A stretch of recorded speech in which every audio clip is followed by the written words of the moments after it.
এখন সন্তানদের জ্বর হলেই একটি দোয়া এবং 3টি আল্লাহর নাম একসাথে 7 বার পরে তাকে ফু দিবেন, রক্ষা কবজের মতো এগুলা কাজ করে। মনে রাখবেন এই যে দোয়াগুলাকে এটা আমরা গুরুত্বহীনতার সাথে দেখি। এ সিনসিয়ার দোয়া লাইক এ মিসাইল হামলা করলে যেমন মিস হয় না, দোয়ার মতো দোয়া করলেও ওই দোয়া আল্লাহ ফেরত দেয় না। এবং আল্লাহর হাবিব সাল্লাল্লাহু আলাইহি ওয়াসাল্লাম জানিয়েছেন, দোয়া এমন বড় অস্ত্র, লা ইয়ারুদ্দুল কযা ইল্লা দোয়া। দোয়ার মাধ্যমে আল্লাহ রাব্বুল আলামিন অনেক সময় তাকদীর পর্যন্ত পরিবর্তন করে দেয়। Your destiny never change, but you can change your destiny with supplications. দোয়ার মাধ্যমে আপনি আপনার ডেস্টিনিকে চেঞ্জ করে দিতে পারেন। সুবহানাল্লাহি বিহামদিহি। এজন্য এই যে জ্বর হয়, এখন কিন্তু হামের প্রকোপ অনেক বেড়ে গিয়েছে।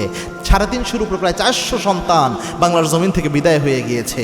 এই জ্বর টর যখনই হয় অবশ্যই ডক্টর তো দেখাবেনি, চিকিৎসা তো নেবেনই, পাশাপাশি আল্লাহুম্মা ইন্নী আউযু বিকা মিনাল বারাসি ওয়াল জুনুন ওয়াল জুজাম ওয়া মিন সাইয়্যিল আসকাম। এই দোয়াটা সকাল সন্ধ্যা সব সময় পড়েন বাচ্চাদের জন্য।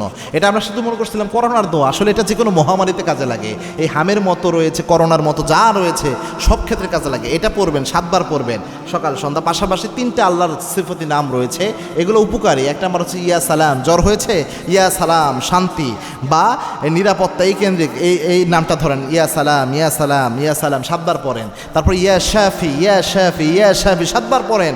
এরপরে আপনি ইয়া হাফিজ ইয়া হাফিজ, আল্লাহর হাফিজ নাম মানে হচ্ছে সংরক্ষণ করার একমাত্র ক্ষমতা আল্লাহর, এটা আপনি 7 বার পড়েন।